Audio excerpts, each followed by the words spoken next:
Sejam bem-vindos ao ArtePod, o seu podcast de arte, feito com arte, sobre arte e pela arte. E hoje nós vamos dar continuidade aqui à nossa conversa. Vamos para a parte 2 da entrevista com o nosso querido Breno Fernandes, jornalista e escritor, que está lançando o seu mais novo livro, Se Eu Pudesse, Danila, eu te levava para tomar banho de mar em Guarajuba. Se liga aí na nossa conversa.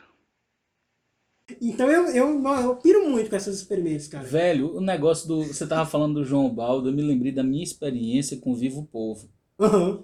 Porque quando a gente tá lá no ensino médio, que falam, leia determinado livro para fazer a prova dia tal, bababá, ou então porque vai cair no vestibular, não sei o quê, babá. Enfim. Aí você lê com um olhar. Sim. Eu não consegui ler Vivo Povo. Sério? Eu já tinha lido o Beijo do Lagarto. Sim. Eu já tinha lido Sargento Getúlio. Aham. Tudo porque eu queria ler João Baldo. Beleza. Era um escritor que eu gostava e tal. Mas quando eu fui ler Vivo o Povo Brasileiro, naquele contexto de colégio, eu não consegui.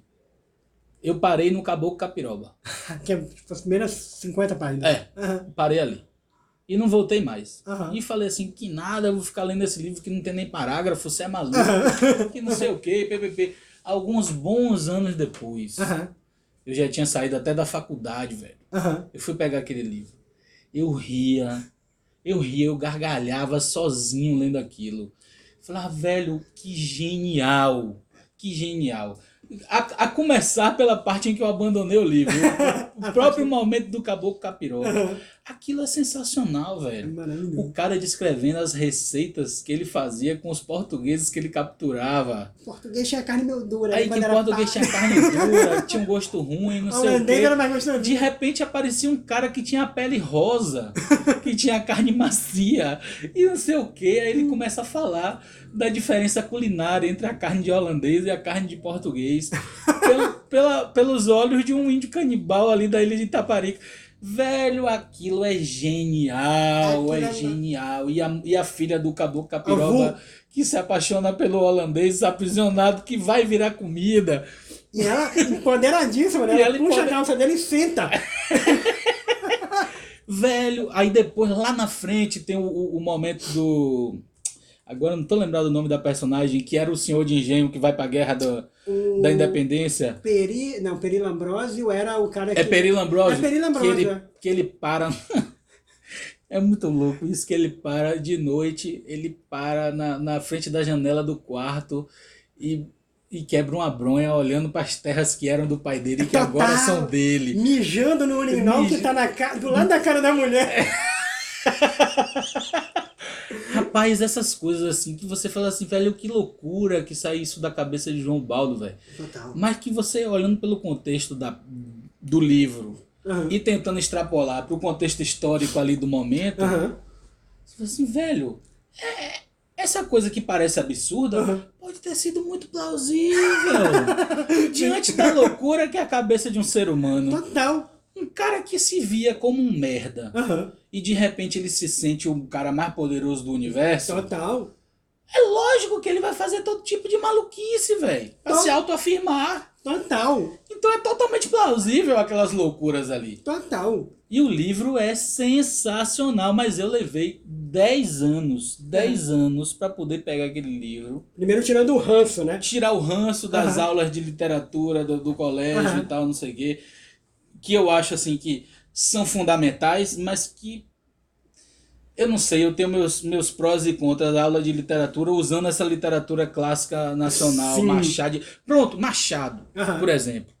Quando eu fui obrigado a ler Dom Casmurro, eu não dava, velho. Não é? Não dava. Quando eu fui ler os contos de Machado e O Alienista, Porra, o alienista. ali eu falei assim, caramba, a escola tinha que mostrar isso aqui pro jovem, velho. Total. Não é começar por Dom Casmurro, é começar pelo Alienista. Exato. É começar pelo Uns Braços é maravilhoso. É um jovem que morava num engenho, que você não sabe se ele era negro, se ele era filho do cara com a escrava, mas que ali no furor da adolescência ele se apaixonou pelos braços da senhora, porque a tara dele era os braços, porque era a única coisa que ficava descoberta. Velho, aquilo é sensacional. É muito bom. Agora, para você entender Machado, você tem que sair da escola e ter uma outra visão de mundo. Pois é, Não dá pra você ler Dom Casmurro no segundo ano, no terceiro ano e achar que o jovem vai... é uma forçação de barra, né? É, velho. Porque eu Você como escritor, para esse público, você acha uma bobagem isso que eu tô falando ou você acha que faz sentido? Não, eu acho total que faz sentido. Eu acho que sobretudo no meio do ensino fundamental, pela minha experiência, isso mudou radicalmente, assim. Eu acho que os professores hoje... dificilmente eu vou num lugar e vejo o professor falando que fez prova, por exemplo, de romance, Sim. quando tá ali entre o que pra gente era a 5ª e 8ª série. Então, geralmente, eles propõem diversas atividades, desde transformar o texto literário numa adaptação cênica, a fazer algum outro tipo de atividade. Um outro romance meu, que é Os Fanzineiros, que é um livro que eu falo sobre fake news e tal, antes de existir fake news, né? Antes de existir não, na verdade, antes de a fake news se tornar uma pauta, né? Mas eu já estava pensando na ideia da notícia como pânico social e gostava muito da mídia fanzine, né? Já era um saudosista da mídia, assim, que circulava tanto. Escrevo um livro meio que para homenagear essa mídia e percebo como a garotada faz. Então os professores propõem que eles façam fanzines. Isso é muito bom. Então eu percebo que nesse período aí do ensino fundamental, você tem... aquilo que acho que a gente sempre sonhou, que é uma abordagem da literatura enquanto experiência, né? O que é que o livro te provoca, não é tipo o que o autor quis dizer. Sim. Agora eu acho que quando vai pro ensino médio, que aí a coisa do vestibular, sobretudo, não sei, talvez na rede privada mais do que tudo, ou sobretudo, sei lá, nos cursinhos em que não se focam tanto no Enem, que já não tem mais uma lista, mas focam determinados vestibulares. Enfim, para essa faixa aí, eu acho que ainda se obriga a usar esse tipo de abordagem meio trágica para mim da literatura, porque tira totalmente o gosto, né? A literatura vira uma espécie de... não sei, a sensação que eu tenho quando eu penso nessa abordagem que se faz da literatura para um jovem que talvez está muito mais interessado sei lá, num Crepúsculo ou no Harry Potter do que no Machado, é mais ou menos a sensação que eu tenho quando eu vejo meus tios velhos, assim, falando das novelas dos anos 70, que eu não vi, né? e que já... No meu tempo era melhor. Exatamente. E aí falando, não, as novelas de lá, e é uma sensação de deslocamento, assim. E aí é como se você tivesse que emular, sobretudo quem busca se afirmar, e na adolescência a gente busca isso pra caralho, né? Quem busca se afirmar pela arte, pela cultura, começa a ter aquela impostação meio boçal. Eu fiz faculdade de letras depois dos 30, né? Eu sempre tava meio perdido, aí, como você falou na apresentação, tava aí zigue-zagueando. Meu mestrado em Relações Internacionais, inclusive, é sobre Viva o Povo Brasileiro, olha isso. Sobre a autotradução que João Baldo fez, porque eu queria estudar essa parada. Mas aí eu lembro de... Primeiro dia na faculdade de letras, depois dos 30, cheguei lá, aqueles jovens de 17 anos, que depois eu comecei a chamar todo mundo de meus sobrinhos. E eu me lembro, assim, de uma aluna que estava discutindo literatura, e ela estava falando dos livros dela, e ela esqueceu o nome da Jane Austen, assim. E nunca me esqueço, assim, que ela ficou... Aquela escritora britânica, ai meu Deus, e pra ela aquilo era uma vergonha tão grande, ter esquecido o nome da Jane Austen, assim, que sei lá quem foi que falou, que ela ficou constrangida e o papo murchou na hora, assim. Então o jovem, né, acaba buscando numa espécie de impostação, essa ideia da alta literatura, da literatura vira na verdade uma espécie de moeda simbólica para dizer que você tem cultura e tudo mais, e sai do terreno da literatura, que é da literatura viva, que é o da literatura como experiência, né? Eu era um desses chatos, velho. Não vou mentir a você. Eu lia Tolkien, eu lia O Hobbit, eu lia... Enfim, Kerouac. Eu sou uma pessoa dos livros, sempre, sempre. A coisa assim que mais me encantou na vida, que eu tenho assim lembrança muito forte, foi de ter aprendido a ler, que eu saía assim lendo tudo que era... Palito de picolé, a outdoor, eu tava lendo. Eu saía assim pela rua lendo aquilo, foi muito marcante pra mim. Então eu sempre fui de ler, sempre, sempre. Engraçado. Mas quando chegou na adolescência, né, nessa coisa de me forçar a ler uma literatura para cumprir uma tarefa escolar, pra mim não dava. Sim. Então eu não conseguia ler Machado de Assis. Sim. Mas eu lia Tolkien de boa, que é chato pra caralho em alguns momentos. Se leva a sério demais. Desculpa aí. Porra, eu gosto pra caramba, mas... Porra, velho, quando 20 páginas de Tom Bombadil pra mim não dá. Não dá. Ou então você pegar o Corcunda de Notre Dame de Victor Hugo e tem, sei lá, 2 capítulos descrevendo uma pilastra da Notre Dame. Ah, não, pra mim não dá. Não dá mais. Sim. Eu entendo o valor dele, eu entendo... Envelheceu, né, cara? Mas, tipo, porra, a gente tem cinema, isso é Google hoje vê. Mas ali, nos meus 15 anos, eu leio Victor Hugo. Estou relendo, inclusive. Estou relendo. Total, cara. Mas que doideira você falar disso, dessa sua experiência, que eu tive uma experiência distinta, né? Eu não gostei, eu não gostava muito da literatura, dos livros, até mais ou menos os 8 anos de idade. Eu nasci aqui em Salvador, e aí eu fui criado numa cidade chamada Riacho Santana, que é lá no, quase mais próxima de Minas, na fronteira, perto de Guanabara. Já no sulzão da Bahia. Isso. Na época, quando Barreiras ainda não tinha feito o boom da soja, aquela região era chamada de Sudoeste, né? Sudoeste baiano. Só que dela até Barreiras tem mais 600, 800 quilômetros. Então agora a gente chama de Velho Chico. Até porque tem ali o Bom Jesus da Lapa.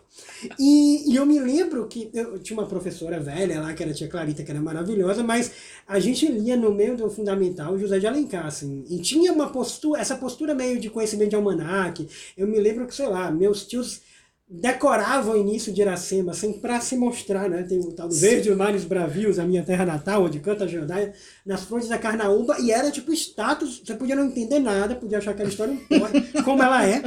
A premissa é ótima, mas a execução já envelheceu, né? Porque também é excessivamente descritiva para o nosso tempo. Mas aí eu me lembro, cara, que eu não curtia muito o mundo dos livros, assim, né? Eu usava isso como um status, mas não tinha um amor verdadeiro. E aí eu vinha passar férias em Salvador. Meus pais moravam aqui e eu morava com meus avós lá, meus avós maternos. E uma amiga do meu pai, que era professora de língua portuguesa, meu pai tinha um restaurante ali nos Aflitos, perto do Gamboa, e eu ficava lá fazendo vários nados, um pé de alho enquanto ele trabalhava. Uma amiga dele ficou com pena. E aí acho que ela pegou uns livros que ela tinha em casa, ela ganhava livros como professora, e me deu 2 livros da série Vagalume, bicho. Nossa! Aí minha vida mudou-me. Eu sou escritor por causa da Vagalume. Para gostar de ler. Para gostar de ler, depois veio na sequência. Maravilhoso, velho. Total. Mas foi isso, cara. Eu peguei, o primeiro livro os 2 primeiros livros que eu peguei, curiosamente, refletiam muito as realidades que eu conhecia. Uma era A Ilha Perdida, da Maria José Dupré, eu acho que é dela. Ou ela fez o Éramos 6 agora, tô confuso. Mas, porra, aí de repente você pega um livro e tem 2 garotos, assim, num cenário que poderia sair de Taparica, tipo assim. Aí o outro era um livro do Marcelo Aquino, chamado O Jogo do Camaleão, que era uma história muito piradora de um garoto que não conhecia o pai, queria conhecer, e ele foge, aos 17 anos ele foge de São Paulo para BH para poder tentar descobrir o pai, porque ele tem um endereço lá, e lá ele se mete no meio de um negócio de gangue, de roubar carro. E como eu estava perto de Belo Horizonte, era um cenário ali que eu conhecia também, né? Eu conhecia BH e tal. E eu me lembro que eu fiquei tão fascinado, cara, que eu falei, porra, é isso, bicho. As histórias que eu conheço, a minha realidade, ela cabe nos livros. Porque eu tinha um negócio assim, uma coisa meio louca. Lá no interior, né, eu não tinha muito acesso a gibis, a biblioteca. Na minha escola não tinha biblioteca. Então, eu tinha 2 fontes de histórias, assim, radicalmente diferentes. Uma era as histórias, os causos do sertão, né? Os causos do folclore e tudo mais, que eu adorava, porque basicamente acontecia ao meu redor. Quando o Chupa-Cabras apareceu, eu ia para a escola atravessando o mato, assim, então eu poderia estar ali. E a outra eram os filmes da Sessão da Tarde, que só tinha TV aberta, né? E tinha umas coisas que me chamavam a atenção, assim, que eram idiotas, mas que tinham um efeito sobre mim. Por exemplo, só filme americano, então todo mundo comia bacon com ovos no café da manhã. E aí, eu aqui com meu pãozinho com queijo, meu cafezinho, e essa galera comendo bacon com ovos.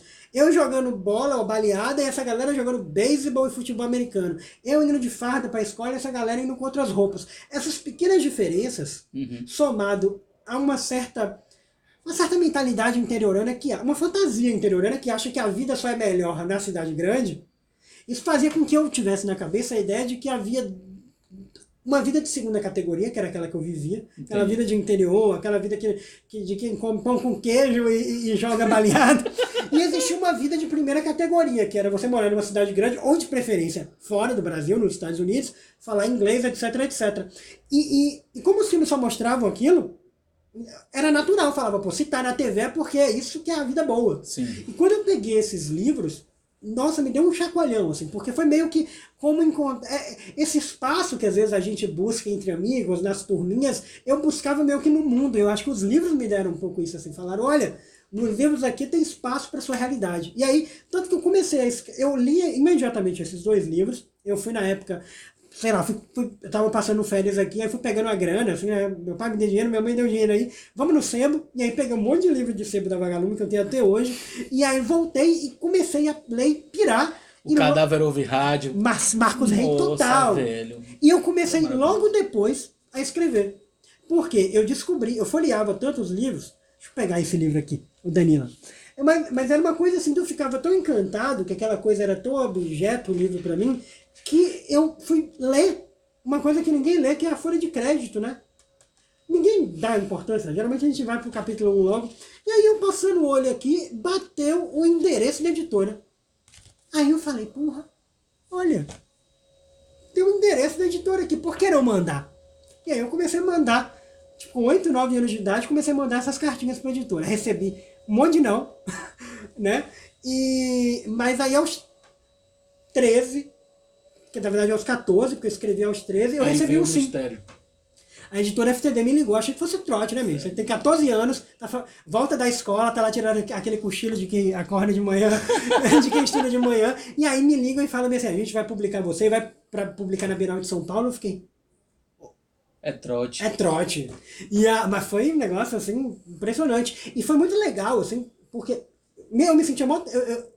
Eu escrevi o Mistério da Casa da Colina no meu primeiro ano em Salvador, foi em 99. Aí o livro foi publicado em 2002, mas em 2001 eu recebi esse sim da editora. E eu ainda me sentia muito tabaréu em Salvador, assim, sabe? Me sentia muito faltoso. Meus amigos todos eram mais cultos que eu, assim, tinham muito mais bagagem. Veio de famílias que tinham uma familiaridade, uma intimidade com a arte que na minha casa nunca teve, assim, era uma coisa muito, aquela austeridade sertaneja, assim, que a arte quase não tem muito espaço no cotidiano, só em eventos, assim, como uma festa e tudo. Então, eu me sentia muito faltante nisso, e aí eu fui pra Bienal, tipo, com 15 anos, mal tinha saído da Bahia, assim, né, e aí meteram um crachazinho de escritor, assim, me lembro que o primeiro autógrafo que eu dei era para um menino chamado Enzo, talvez tenha sido o começo da Enzomania. E eu me lembro que com 15 anos, assim, eu fui soletrar o nome dele, aí, né, eu falei, N-Z-O, que era como eu pronunciava. Sim. E ele fez, não, é I-N-V-O. Não era E, era E.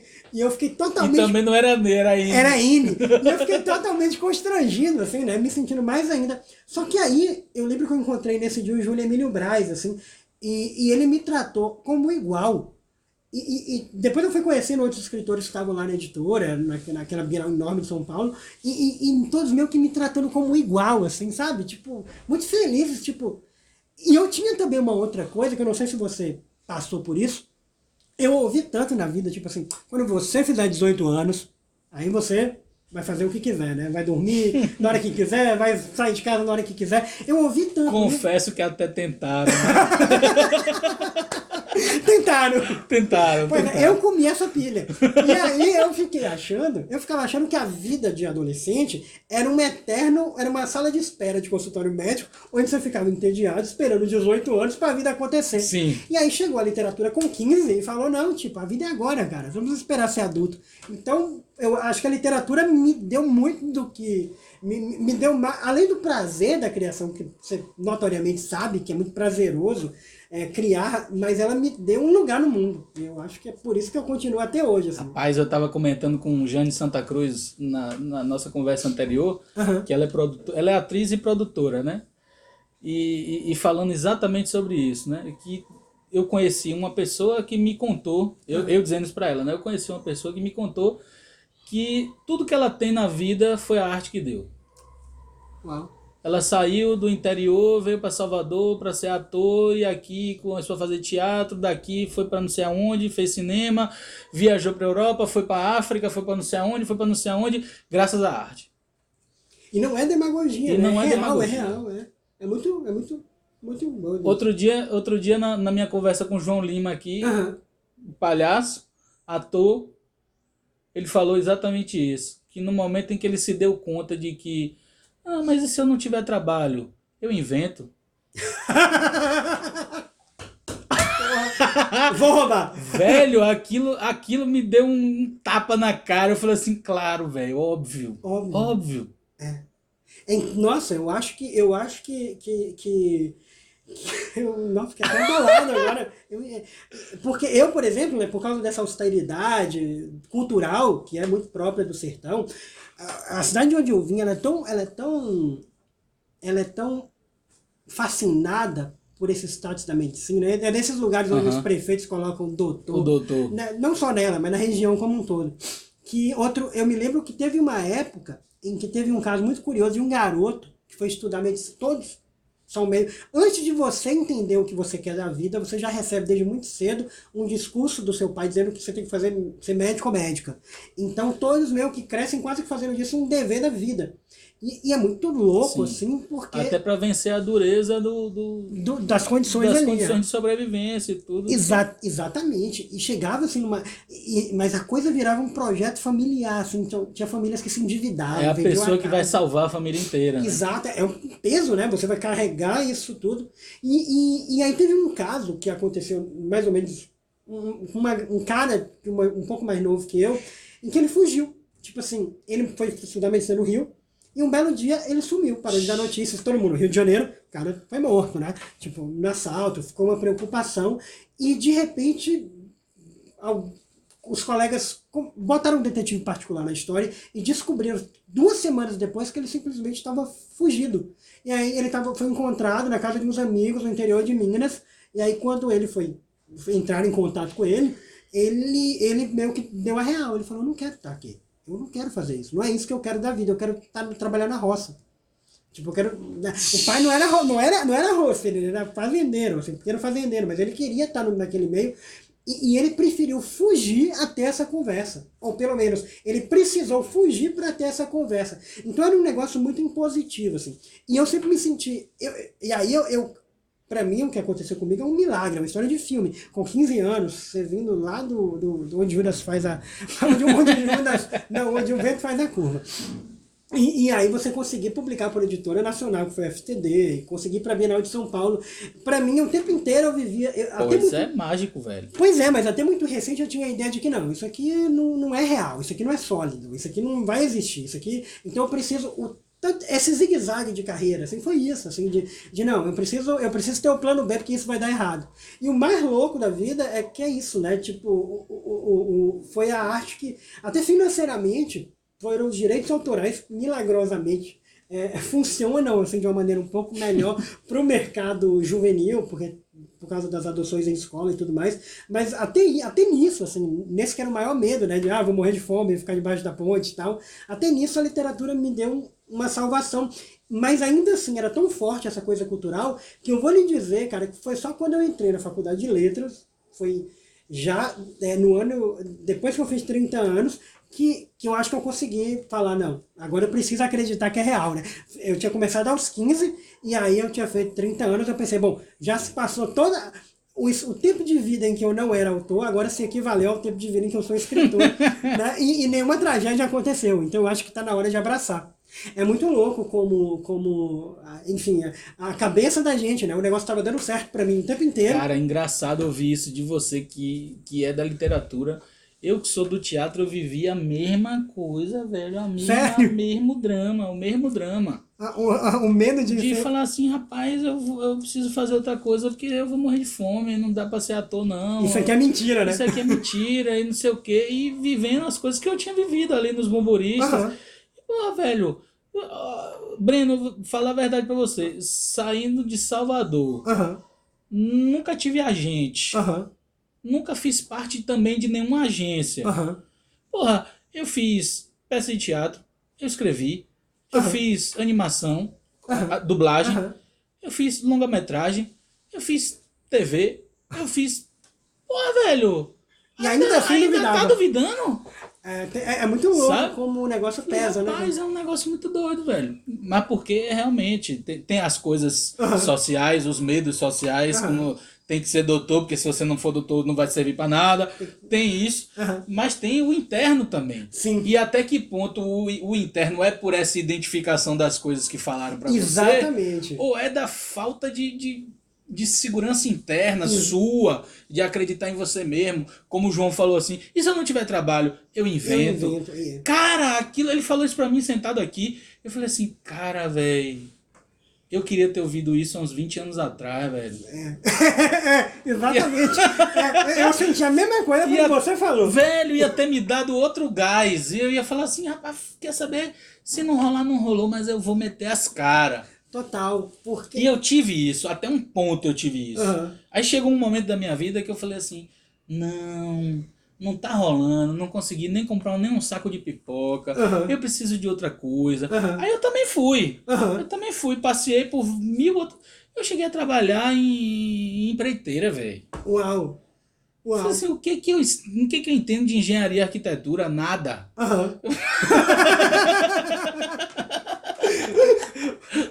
Um espaço de arquitetura pode até dizer alguma coisa, porque por história da arte e tal, gótico, neogótico, mas e eu tava ali no chão de obra, ali lidando com peão todo dia e coordenava a galera e não sei o que. E eu falava assim, mas como é que eu vou falar a língua deles?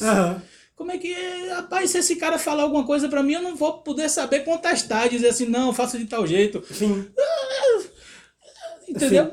Por quê? Por conta do medo de não assumir para si próprio a possibilidade de dar certo. Isso foi um negócio assim que, alguns anos pensando sobre isso, eu falei assim, velho, tem gente que tem medo de dar certo. É um grande neurose do neurótico. Isso é um negócio muito doido, velho. Eu vivi isso, porra. Total. Eu falei assim, caralho, eu podia ter feito, sei lá, 1000 coisas. Porque mesmo saindo da área, como a coisa tá dentro de você, não importa quando você vai, né, bicho? Aí você fica... No meu caso, quando você falou, eu fui pra cá, fui pra lá, eu me sentia como se fosse assim, biruta de aeroporto. Pra onde o vento batia, eu...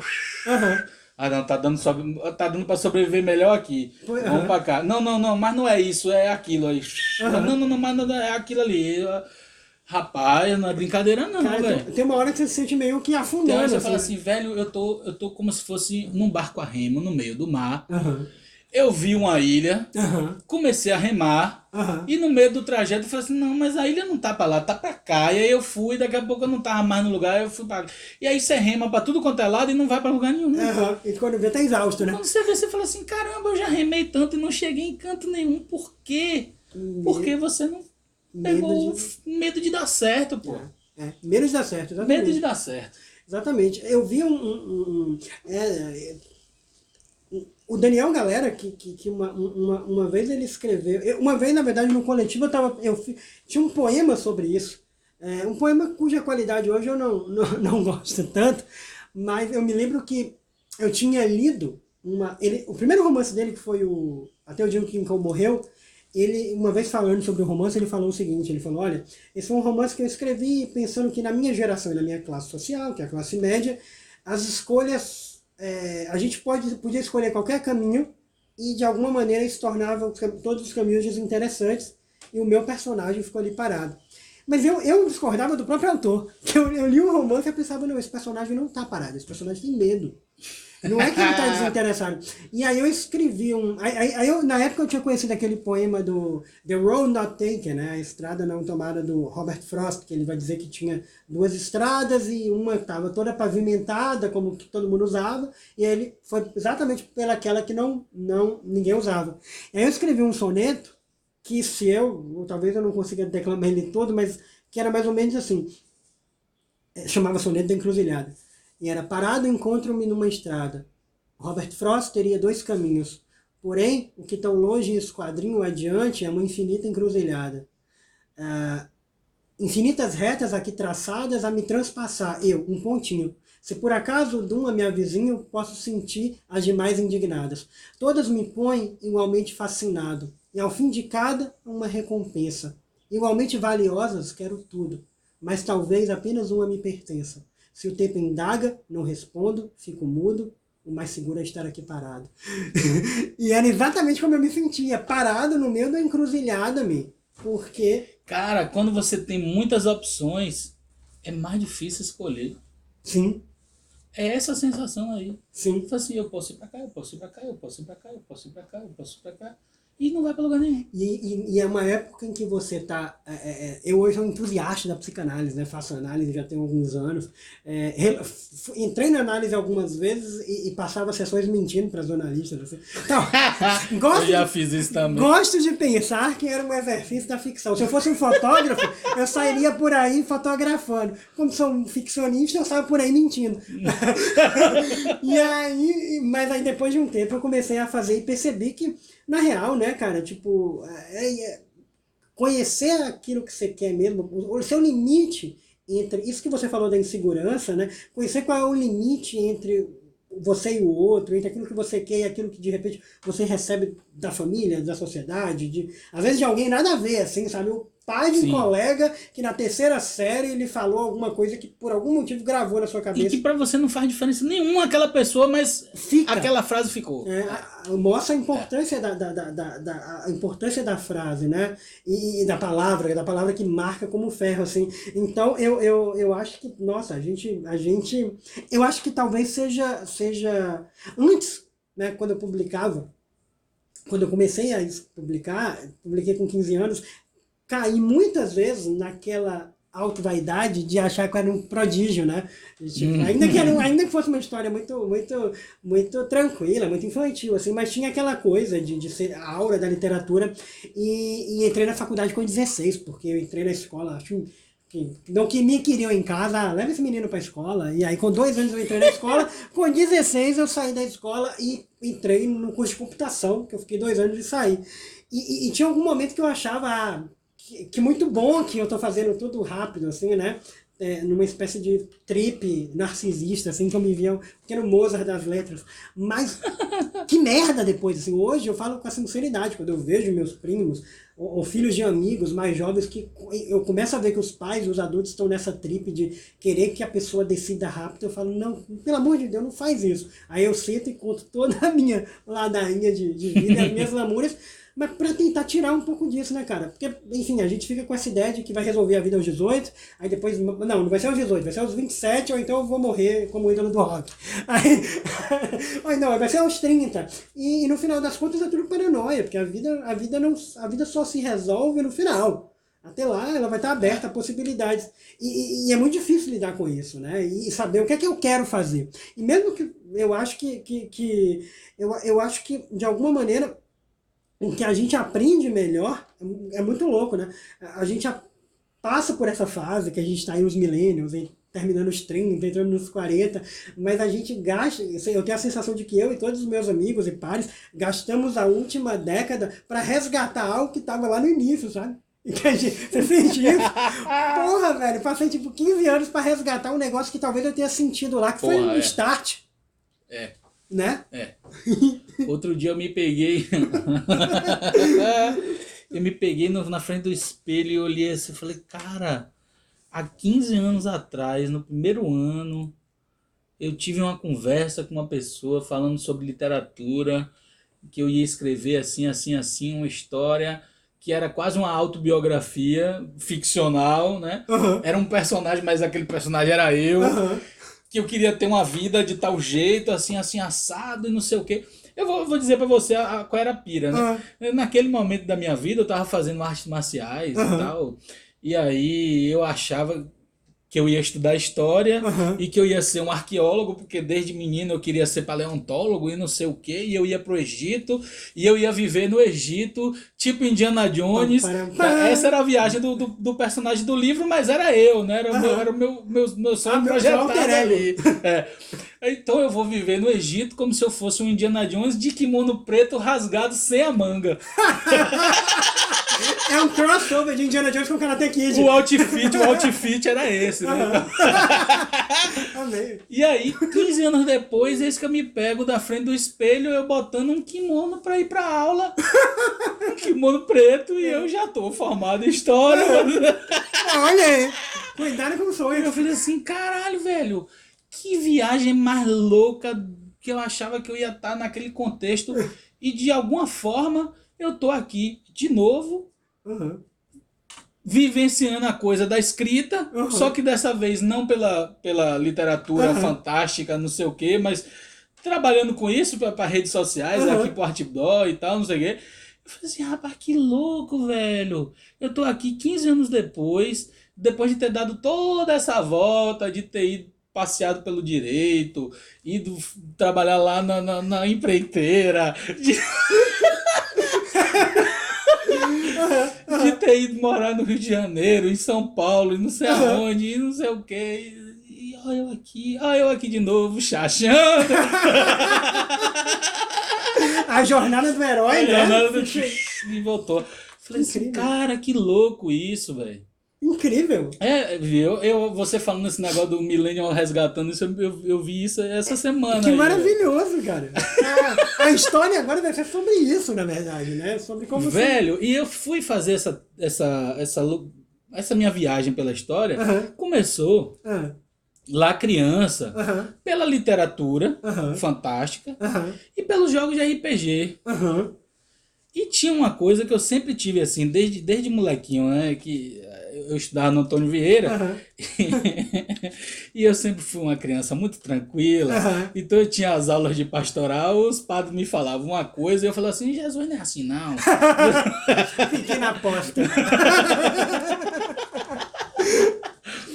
Aí com 10 anos de idade, com 10 anos não, com uns 8 para 9 anos, eu pego aquele disco do Raul, do Krieg Rabandolo, que tá ele crucificado com o símbolo da sociedade alternativa na mão, viro assim e leio As Minas do Rei Salomão. Eu falei assim, claro, ele existiu, porra! É lógico! Então minha viagem por história, e por escrita, e por leitura, foi tudo por conta desse sonho infantil de descobrir a mítica Atlântida. Uau! Adorei! Então eu ficava nessa viagem assim. Então eu fui estudar história por isso. Então história e literatura e fantasia e jogos de RPG, então, tudo isso sempre foi muito misturado na minha cabeça. Sim. E daí veio o teatro. E uma coisa vai ligando na outra, você vai e eu fui passeando por uma coisa, passeando por outra coisa, passeando por outra coisa, e agora fazendo essa reflexão que você tá me perguntando, né? Resgate, falando do resgate da infância, do passado, eu falei assim, cara, eu dei tantas voltas, mas nunca deixou de ter um fio ali de Ariadne ali da coisa, sabe? E pelo fantástico, pela escrita, pela leitura, sempre teve. Porque a minha pira eu queria ser Jacques Cousteau. um explorador. Só que o Jacques Cousteau da história, né? Sim. Daí veio a viagem do alter ego lá no Egito, com kimono rasgado, estilo Ryu. Saltando, né? Entre uma escavação e um Hadouken. Entre escavação e um Hadouken, ele tava ali caçando nazistas. Amei. Jogando dados pra ver se eu conseguir, né? Soltar o poder.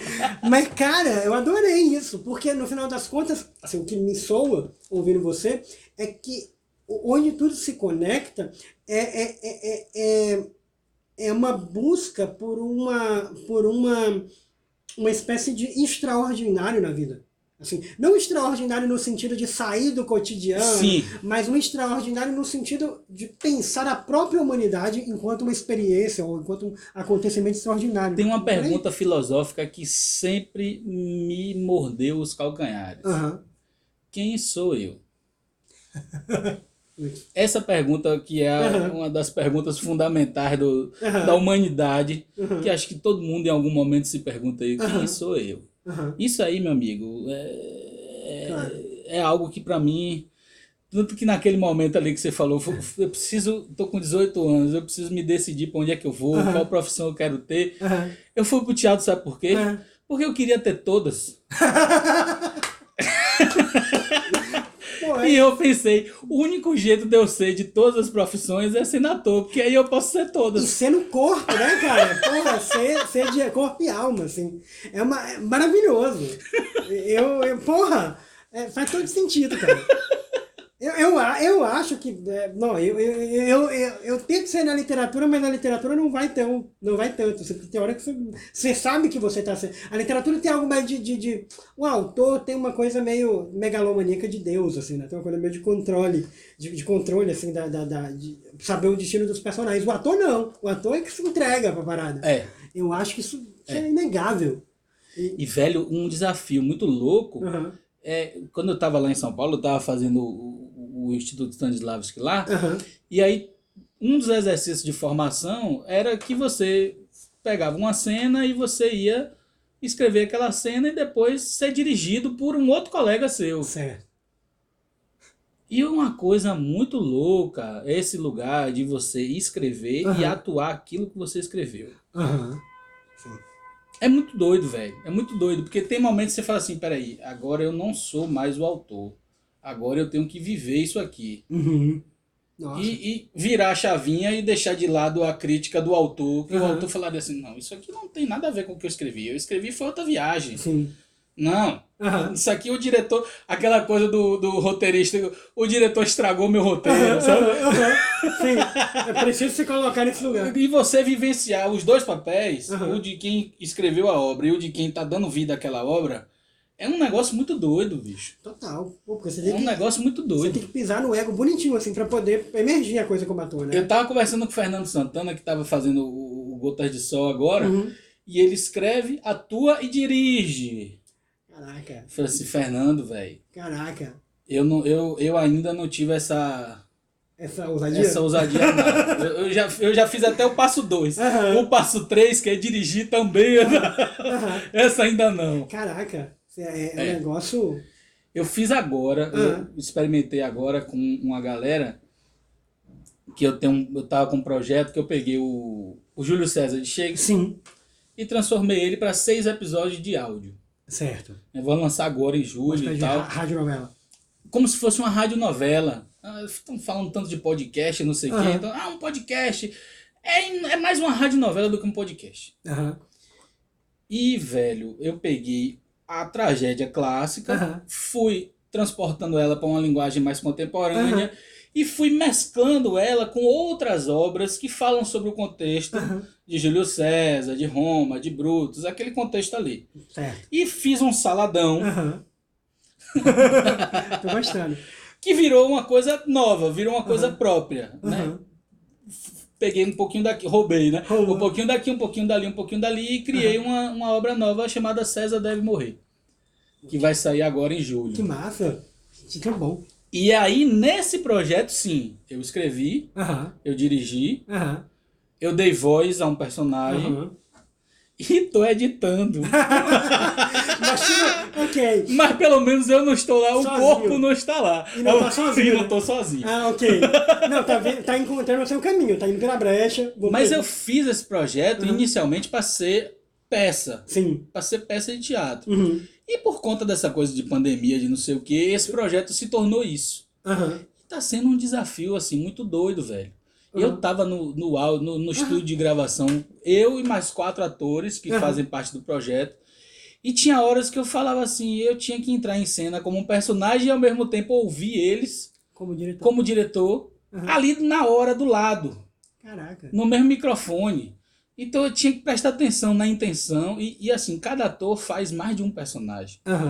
E tem cenas que aquele mesmo ator tá fazendo 2 personagens. Caraca, que negócio Então complexo. eu tinha que ficar ouvindo para ver se ele tava mantendo a voz de um e a voz do outro, a intenção de um, a intenção do outro, a lógica do texto. Rapaz, Lembrar era um das suas desafio escolhas. muito louco.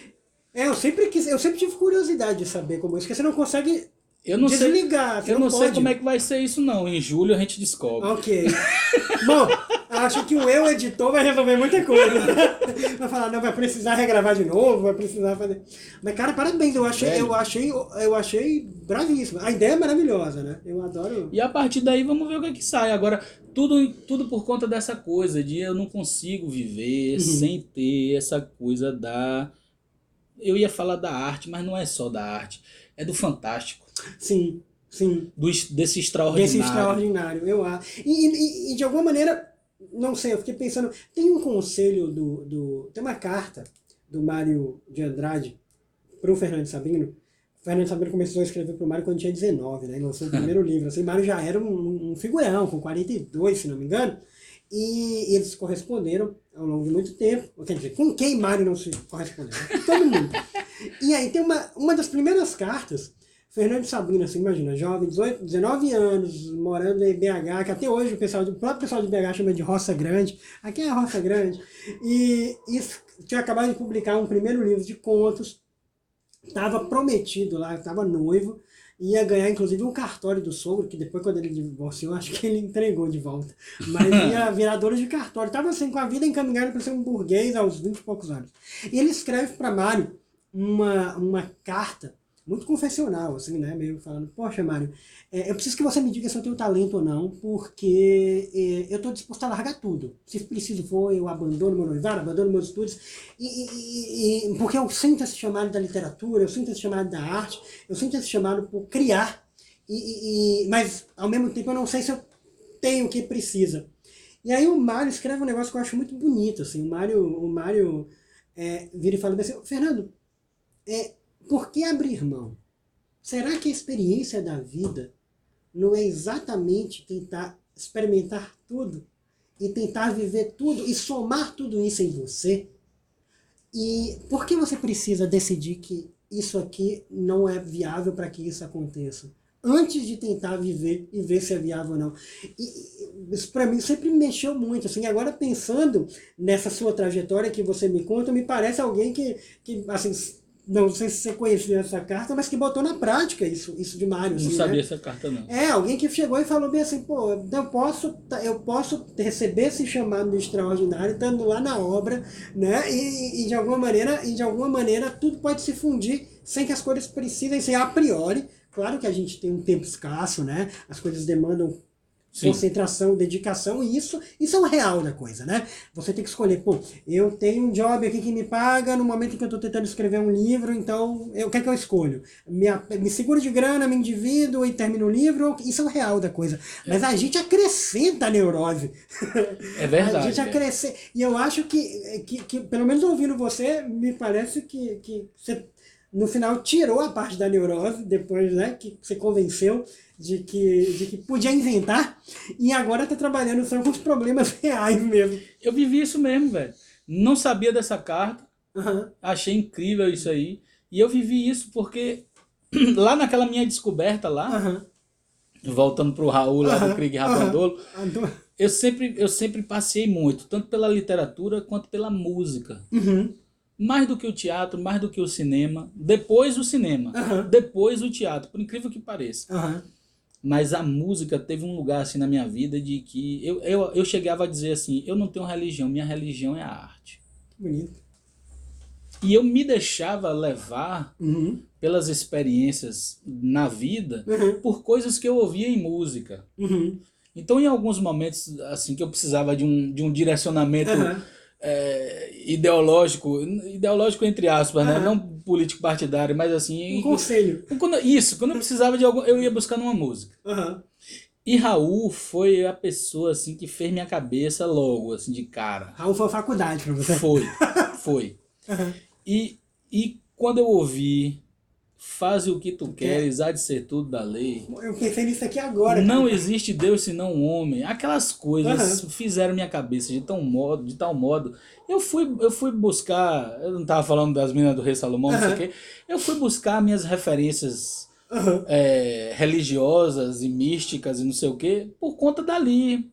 Ali eu fui procurar o ocultismo, astrologia, não sei o quê, bababá, enfim. Passei por ali por conta da música. Que bonito isso. Por conta da música. Eu fiz de mim mesmo meu próprio laboratório de experiências. Eu achei... Não.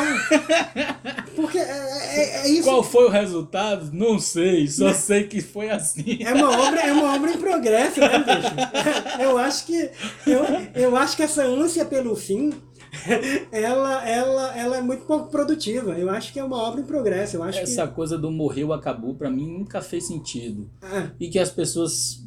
fala assim, não, eu já tô velho, não, eu vou me aposentar, eu não sei. Falou, cara, isso é um negócio assim... Total. Aprisionante, velho. Total.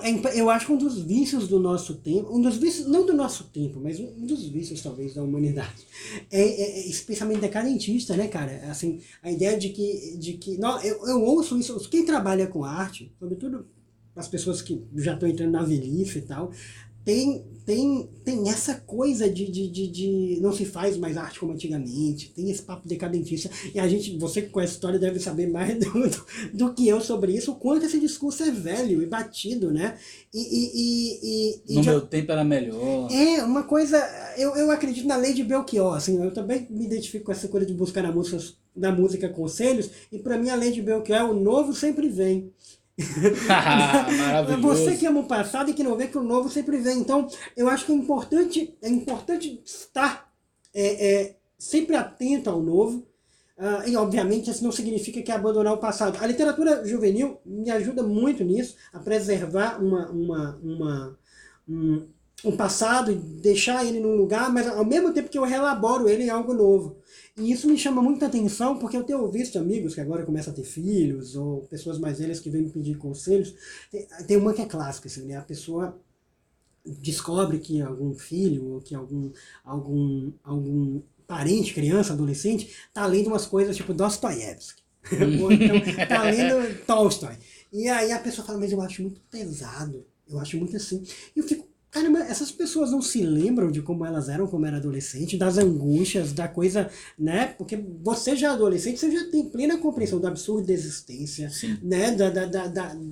Da pulsão de morte, você experimenta a dor, esse lugar. O adolescente, o dark, o gótico nasceu porque aquela galera começou a produzir na adolescência e foi a ouvida, né?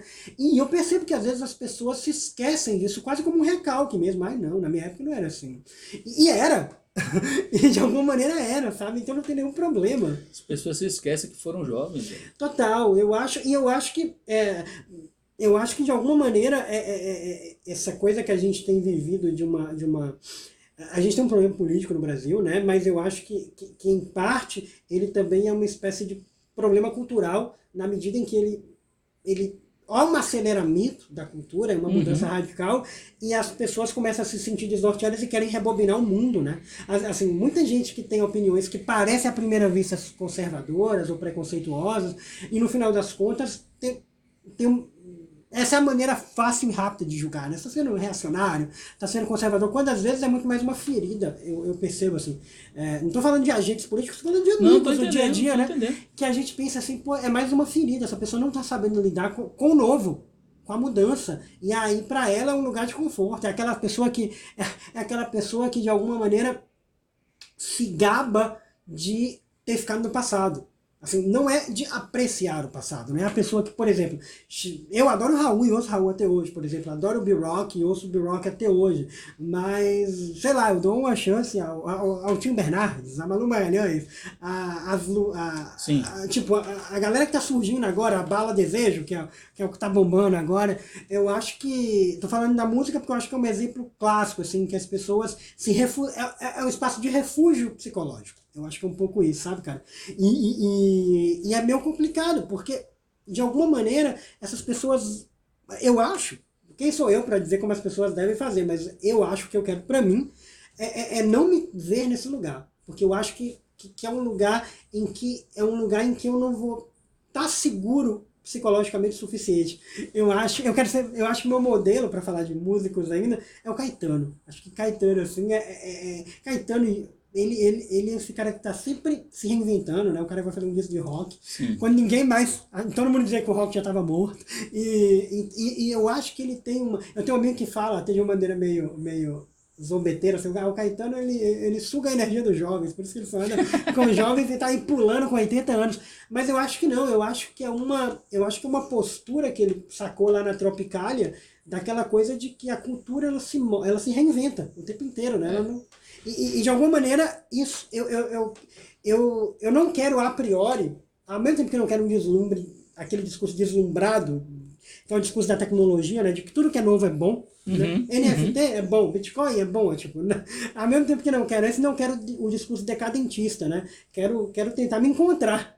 Eu acho que a sua pergunta, você disse que a sua pergunta filosófica é quem sou eu, né? E a minha, de alguma maneira, é qual é o meu lugar. E de alguma maneira não só geográfico, não só na carreira, não só como cidadão político, mas sobretudo qual é o meu lugar nessa experiência maluca aí que é viver. E eu acho que a cultura, ela que é onde eu me sinto mais confortável, ela me dá essas novas coisas como possibilidades, assim. Ou seja, à medida que surge um novo gênero, à medida que você, por exemplo, me fala de um livro como o do Mutarelli, que vai me propor uma nova, ainda que não seja o livro de agora, mas vai me propor uma nova experiência, Sim. eu quero ir lá para saber se esse aqui é meu lugar. É tipo assim, eu sou um Indiana Jones à procura de mim mesmo. Maravilhoso! Então, antes da gente falar do novo que sempre vem, eu quero perguntar pra você do Mendax, velho. Da onde surgiu o Mendax? Como é que é o Mendax? Mendax foi um ponto de virada na minha vida, cara, porque eu tinha publicado meu último livro em 2006, que tinha sido pela FTD, o 1000, e fui fazer várias coisas da vida. Fui trabalhar com jornalismo, fui fazer concurso para ser diplomata, e aí fui fazer mestrado, doutorado, e fiquei um tempo sem produzir. Eu tinha, inclusive, fechado a edição dos Fazendeiros, tinha fechado o contrato dos Fazendeiros em 2012, só que por uma questão lá de projeto editorial, né, o livro ficou em stand-by assim, durante anos e anos e anos. E aí eu estava me sentindo muito, enfim, aquela coisa, um escritor que não escreve, que não tem nada publicado, ele é um escritor. Eu estava, né, cada vez mais sentindo que a literatura estava ficando para trás. Mas é engraçado, a gente tem essa busca de ritmo, assim, de produção, mas cada história tem seu tempo, né? Tanto que um livro que eu escrevi antes do Mendax, que foi As Fotos Roubadas, que é esse que saiu pelo João Baldo, ele foi escrito em 2015, só que só vai sair agora, em 2022. Mas aí chegou 2017 e Saulo, meu grande amigo Saulo Dourado, que esteve aqui também numa conversa maravilhosa, Saulo tinha começado a publicar pela editora Caramurê. Sim. E aí Saulo falou, cara, eu vou te apresentar o Fernando Belanda, o editor, você vai gostar dele porque ele tá buscando autores que sejam especialistas em literatura juvenil, assim, né? Especialista é uma coisa esquisita, mas que, enfim, que gostem. E aí eu fui conversar com o Fernando Belanda e Fernando, muito malucamente mesmo, virou pra mim e falou: porra, Breno, seguinte, eu queria te fazer uma encomenda. É que assim, a gente, né, tá em feira literária, a gente conversa com o público da escola, e eu percebo como muito do que se fala de literatura baiana, o que se consolida de literatura baiana, parou em João Baldo. Ou seja, as pessoas conhecem Maleuto Fonseca, na época o Itamar não tinha bombado, mas conhecem a Miriam Fraga, conhecem a Lívia Natália, mas assim, conhecem de ouvir falar, não tem a coisa da intimidade que tem com o Jorge Amado, com o Castro Alves, com o João Baldo. E eu queria escrever um livro, eu queria um livro que apresentasse a esse público esses autores, colocasse eles ali ao réis do chão, ali junto com a gente, na fila do pão, Sim. no dia a dia, para que as pessoas se sentissem mais íntimas dele. Aí eu pensei, pô, bacana, ok, é uma ideia. Aí ele para e fala, mas tem outra coisa. Hoje em dia, né, precisa de internet, a segurança da internet, os jovens se expõem demais. Estava vendo uma notícia sobre isso. Dá para meter também um negócio sobre segurança de internet no livro? Eu pensei, porra, esse cara tá me pedindo para juntar água e óleo, assim, né? É tipo assim, não, eu quero que você escreva um livro sobre a arte contemporânea, mas se puder ter também sobre kombucha no meio, porque eu adoro. Eu fui para casa pensando nisso, né? E aí eu comecei a pensar, bom, eu preciso de uma história que me permita transitar. Para isso comecei a pensar numa história de detetive. E uma coisa que eu faço pela literatura jovem, assim, um pouco nesse trabalho de ter uma lógica de Shrek, mas é também assim, tentar pegar todo o status das minhas titulações acadêmicas e tudo que aprendo na academia e tentar formatar isso, testar isso como conhecimento. Não é para, tipo, eu quero, meu livro é um livro sobre a teoria tal, pós-moderna e tal, mas é quase como um teste de conhecimento, pensando, será que essa ideia sobrevive fora dessa roupagem acadêmica? Sim. E eu estava muito pirando em dois textos, um do Barthes e um do Foucault, que é o do Barthes é a morte do autor, que é quando ele vai dizer que não importa mais a intenção do autor, porque sua interpretação é livre, a interpretação é livre, e o Foucault é o que é um autor. E a ideia é que ele vai dizer que o autor é uma função, antes de tudo. O autor é uma função de contenção de significado. Ou seja, se o autor disse, está dito.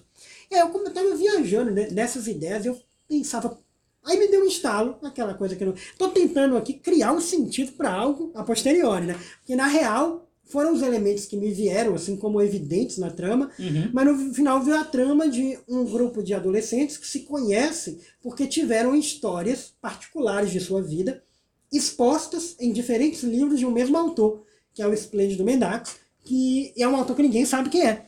Então eles se indignam, assim, né? Cada um tem uma história com detalhes muito pessoais que eles precisam descobrir como é que só uma pessoa que está perto de mim sabe. E aí eles se juntam e resolvem investigar o Mendax. E assim surgiu o livro. E é engraçado, porque como foi uma encomenda, foi um livro que foi produzido muito rápido, não sei se você sente isso quando, né? Assim, quando é uma ideia minha, eu estou escrevendo um livro agora desde dezembro do ano passado, né? Então, tipo assim, sei como mas será que isso é o melhor caminho? Mas será que é aquilo? Quando é uma encomenda... Quando é sob demanda é papum. Porque você fala, minha subjetividade não importa. O tema é esse, eu tenho que me virar com isso. A galera do Olipô, né, que é o Jorge Perrec, o Ítalo Calvino, o Raymond Queneau, eles fazem... O Olipô, como movimento literário ali na metade do século na França e na Itália, ele se baseava nisso, né? Vamos criar esses exercícios cenográficos que o teatro já tem para poder apagar a subjetividade. Ítalo Calvino da armadura sem o cavaleiro é muito louco. Exatamente. Nossa. E o Perrec faz um livro sem a letra E, né? La Disparition, assim, sem a letra E no francês, que inclusive foi traduzido por um doutorando aqui da UFBA, que é o Zéfiro, e eu acho que em português, agora eu não me lembro, não, em português ele some com a letra E também, e o título é O Sumiço, e o livro inteiro não tem a letra M, não tem nenhuma palavra com a letra E e funciona. Mas aí o Mendax foi isso, assim, né, nessa ideia de uma encomenda, o livro saiu, e aí o livro... Eles escreveram o livro na Biblioteca Nacional e de repente ele ficou em segundo lugar na época, né? Depois foi pro PNLD. Cara, isso é muito louco, velho. Porque o tal do boundary, né? O tal do limite, que, porra, é um paradoxo muito doido, né? Que a gente quer ser livre pra criar. Mas quando tem um limite, quando tem uma limitação, parece que flui mais a zorra, velho. Total. Danila foi a mesma coisa, né? O Fernando me ligou, eu até conto no final do livro, assim, ele fala, Breno, porra, cara, tô pensando, né, que a gente precisa levar o tema da economia para o jovem. E eu, como gostava de economia, fui concurseiro e estudava economia, sei um pouquinho, e me interesso. Aí eu falei, pô, Fernando, eu amei a ideia, muito bom, vamos fazer um manual, né? Pensei logo naquele Economia for Dummies. Né? E assim, vamos ter um parágrafo sobre neoliberalismo, um parágrafo sobre marxismo, sobre democracia, bem-estar social. Ele falou, não, cara, eu quero um romance. Como eu vou escrever um romance sobre economia? E aí, a primeira coisa que eu pensei foi, bom, o tema de economia ele já foi jeito até adultos, né? Ninguém faz... Enquanto as pessoas, por exemplo, literatura, as pessoas fazem questão de, mesmo que não tenham... A literatura da vida cotidiana, as pessoas fingem que gostam, assim, às vezes, porque dá status, né? Eu amo ler. Né? Machado. Nunca leu nada. E geralmente você percebe que a pessoa vai falar de Machado. Não amo ler Machado. Ou José de Alencar, assim, que é o que a gente decora na escola. E aí eu pensei, porra, a economia não tem isso. Ninguém fala bem assim, não, minha carteira de investimentos. E aí eu pensei, eu preciso então encontrar um gênero que seja muito palatável, que as pessoas não assustem. Aí eu pensei, a comédia romântica. Aí eu falei, pronto, eu vou escrever uma comédia romântica envolvendo a economia. E aí eu tava pensando, me perguntei, será que já existe um personagem que é funcionário de aplicativo? E aí eu dei uma bugada assim, não tinha. Aí eu criei a história desse garoto chamado Cleolauro. E o pior, eu tinha tipo 2 meses para entregar a primeira versão. Então eu fui pra janela de casa, eu tô morando ali em Brotas, perto do Jardim da Saudade, e abri minha janela, assim.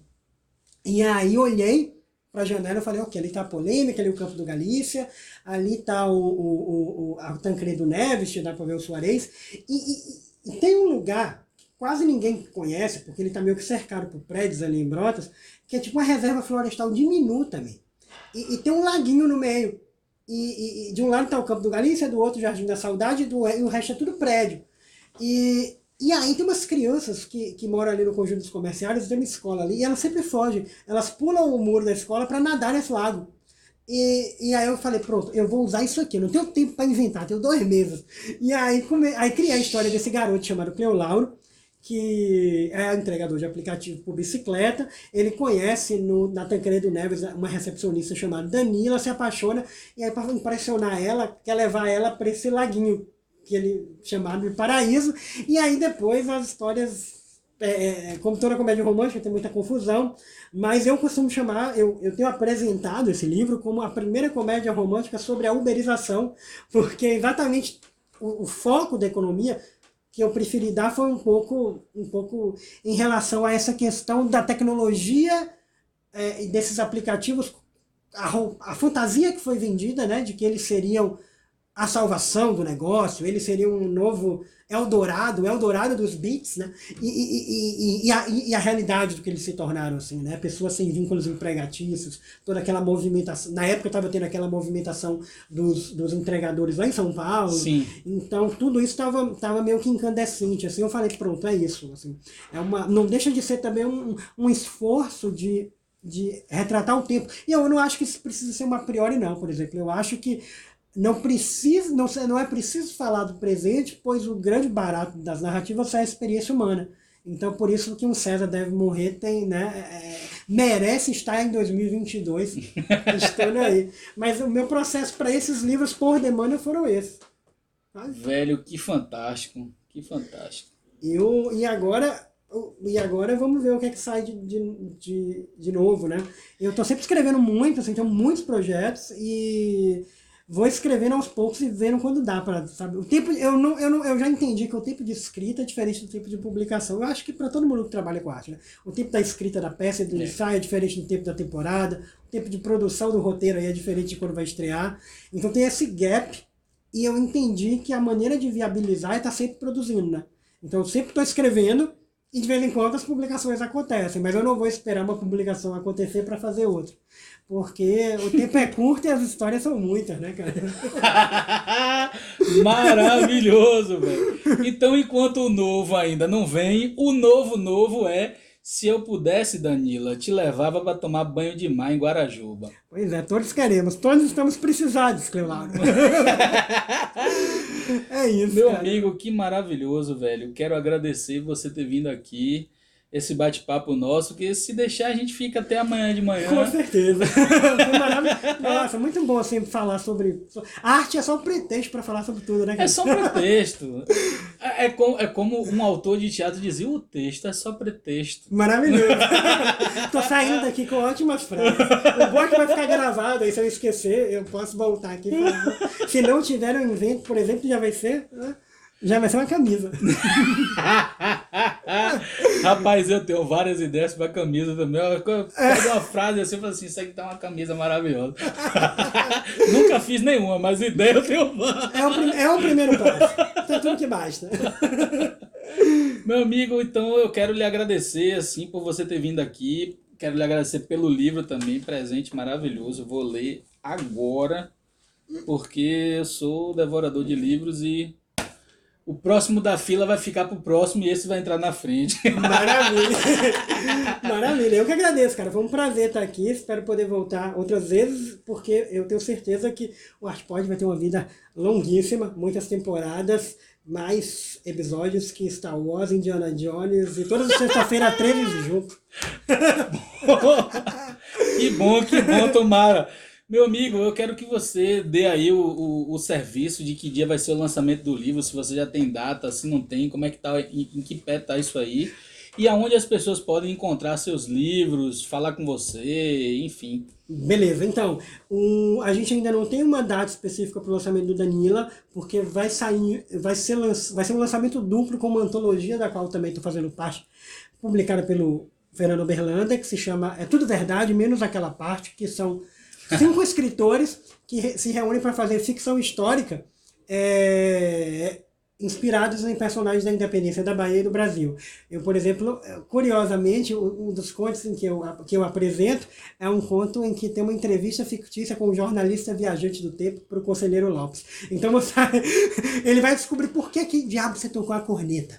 Então, no lançamento vão ser desses 2 livros, o Danila e o É Tudo Verdade. Provavelmente a gente está pensando histórica data do 2 de julho, né?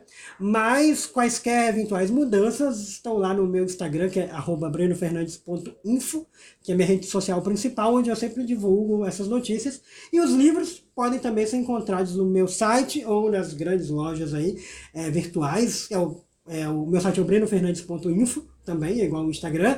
E aqui na Bahia, né, a gente tem essa maravilha, essa joia, que é a editora Caramurê, que tem uma loja não só agora na Pituba, mas também no Mané. Eu estava fora de Salvador por esse tempo, ainda nem conheço a loja, então devo conhecer essa semana, aproveitar para curtir o Man e conhecer a nova loja. E lá estão todos os livros, o Mendax, que a gente comentou, o Danila, e um outro livro que eu tenho pela Caramurê chamado A Mão do Poeta, que é um livro de contos de realismo fantástico com 10 histórias sobre Salvador. Então é isso, muito obrigado. A gente se encontra aí no mundo da literatura, porque a literatura é um ótimo construtor de pontes. E venha sempre, a casa sua está aberta aqui para que você quiser vir tomar um café, bater um papo, falar sobre literatura, porque o texto é só um pretexto mesmo. Beleza, meu cara, valeu demais. E dizer que já que o novo sempre vem, né? E a gente está sempre em busca de saber quem nós somos. Ou qual o nosso lugar. Ou qual o nosso lugar. Uma certeza nós temos. Afinal, se tudo pode, arte...